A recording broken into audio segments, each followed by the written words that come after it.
2026 में परम वंदनीय माता जी की जन्म शताब्दी हो रही है और जो हरिद्वार में अखंड दीपक जल रहा है उस दीपक की शताब्दी हो रही है। इसी के उपलक्ष्य में प्रत्येक पंचायत स्तर तक गुरुदेव के मिशन को, गुरुदेव के विचार को पहुंचाना है। इसी के तारतम्य में हर तहसील स्तर पर अपने 5 कुंडी है कि 9 कुंडी है कि 24 कुंडी है कि और 108 कुंडी है, जहाँ के कार्यकर्ता जो चाह रहे हैं उस तरह के हो। तो हमारे रीवा जिले में 561 ग्राम पंचायतों में अखंड दीप रथ यात्रा पहुँच चुकी। अब तहसील स्तर में पहला हमारा जो ये हो रहा है, 9 तहसीलें हैं, तो तहसील हुजूर शहर में ये पहला हमारा उसी परिप्रेक्ष्य में ये है कि 24 कुंडी होने जा रहा है। इस यज्ञ में शांति कुंज हरिद्वार के परिव्राजक आएंगे, वो यज्ञ कराएंगे 24 कुंडी। दिनांक 15 दिसंबर को जो अपना कार्यक्रम है, 15 दिसंबर को हमारी रथ यात्रा दोपहर 2 बजे शक्तिपीठ से निकलेगी। घोड़ा चौराहा, प्रकाश चौराहा और शिल्पी प्लाजा होते हुए कॉलेज चौराहा से मंदिर है। ये 15 तारीख का कार्यक्रम है। 15 तारीख को हमारे शांति कुंज के परिव्राजक यहाँ आ जाएंगे। 16 तारीख को सुबह 9 बजे से यज्ञ शुरू होगा, 12 बजे तक यज्ञ होगा। इसमें देवाहन, देव पूजन होगा और इसके बाद यज्ञ होगा। शाम को अपने यहाँ युग संगीत और जो हरिद्वार के परिव्राजक होंगे उनका उद्बोधन होगा। 17 तारीख को पुनः सुबह से 9 बजे से 12 बजे तक यज्ञ होगा और इसी बीच में अपने विभिन्न संस्कार कराए जाएंगे। जैसे आपका जन्म दिवस है, पुष्पवन है और यज्ञोपवीत है, तो ये पंजीयन हमारे यहाँ शुरू हो गया है। वो संस्कार भी 17 तारीख को हमारे इसी बीच में कराए जाएंगे।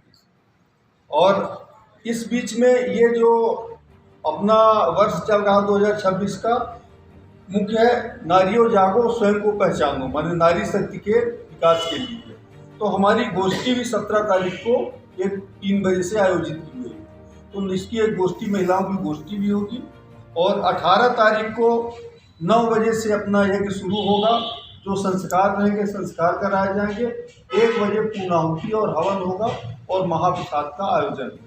इस तरह से अपनी ये रूपरेखा बनाई गई 3 दिन में। और ये इसलिए चुना गया कि अपना ये गायत्री शक्तिपीठ के पास में ही ज़मीन अपने को मिल गई थी, तो यहाँ पे 24 कुंडी यज्ञ होगा। और आप सबका अगर सहयोग मिला तो जन जन में ये अभियान पहुँचेगा और ये वातावरण जो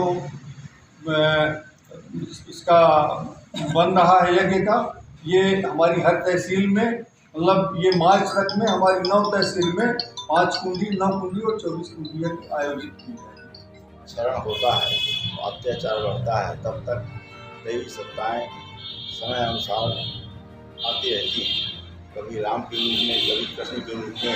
जो लोग उसको अपने थे उसको समझ नहीं पाए जाने, जब वो दैवी सत्ता चली गई तब समझ में आया कि तो अवतार थे तो भगवान थे। इस बार ये जो युग निर्माण योजना है, युग बदलना किसी व्यक्ति के बस का काम नहीं है। कोई एक व्यक्ति युग बदल नहीं सकता, घर तो बदला नहीं होता, युग कैसे बदल देगा।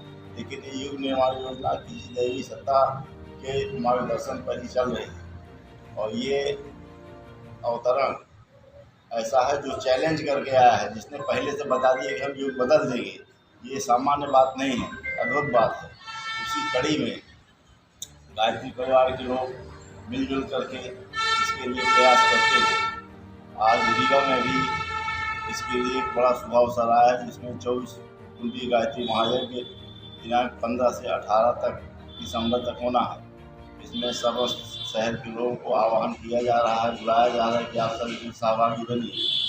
हमारा मूल उद्देश्य जो युग निर्माण का है कि हम बदलेंगे, युग बदलेगा। हम अपने आचार विचार, रहन सहन में परिवर्तन लाए, अच्छे बने, तभी जाके युग बदल सकता है। युग बदलने का एक बड़ा मूल मंत्र है जो अपने यहाँ सनातन धर्म के नाम से भी जाना जाता है, यज्ञोपवीत। यज्ञ का मतलब होता है लोक कल्याण और पवित्र माने पवित्रता। पवित्रता पूर्वक किया हुआ लोक कल्याण का काम युग परिवर्तन लाता है। उसका मूल उद्देश्य है कि हम अपनी आवश्यकताओं को कम करें और परिस्थितियों से तालमेल बिठाएं। जब हम अपनी आवश्यकताएं बढ़ा लेते हैं तो उसकी पूर्ति के लिए हमारा पूरा जीवन खप जाता है।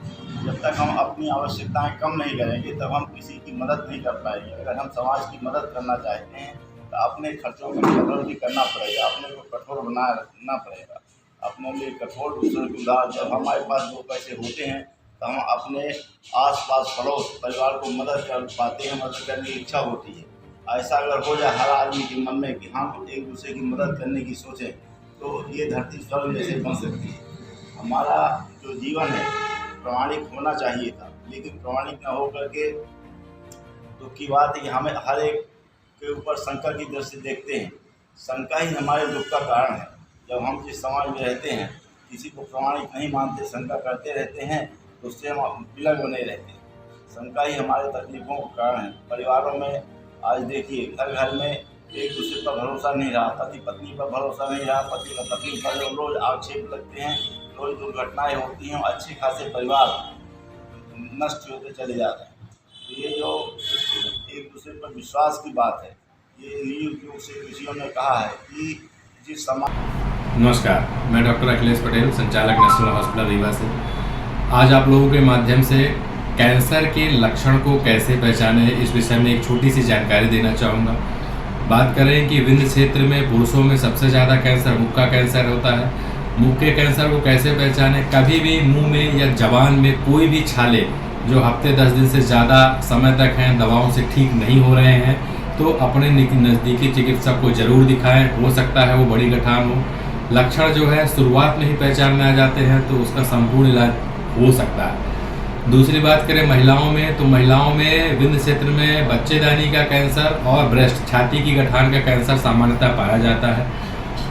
उसमें अपन बात करें लक्षण क्या आते हैं, तो छाती में यदि किसी भी लेडीज़ को, यदि वो 30 साल या 35 साल से ऊपर की हैं, कैसे भी असामान्य गठान छाती में महसूस होती है तो अपने नज़दीकी चिकित्सक को ज़रूर दिखाएं। वो सामान्य या असामान्य या कैंसर जैसे भी बीमारी हो सकती है। और महिलाओं की दूसरी जो सबसे बड़ी बीमारी है वो होती है बच्चेदानी का कैंसर। बच्चेदानी का कैंसर अमूमन 40 वर्ष के ऊपर की ही महिलाओं में पाया जाता है। उसमें असामयिक तरीके से रक्त का स्राव या मावात का जाना, ये उसका प्रमुख लक्षण रहता है। तो यदि किसी भी महिला को असामान्य रक्तस्राव और मावात जाने की शिकायत लगातार बनी हुई है तो अपने नज़दीकी चिकित्सक को जरूर दिखाएं। ये हो सकता है कि बड़ी बीमारी हो। समय रहते यदि इसका पता लगा लिया गया तो इसका इलाज पूरी तरीके से उपलब्ध है। और ये इलाज हम नेशनल अस्पताल रीवा में आयुष्मान, ESIC एवं विभिन्न सरकारी योजनाओं के द्वारा निःशुल्क उपलब्ध कराने के लिए संकल्पित है। नमस्कार।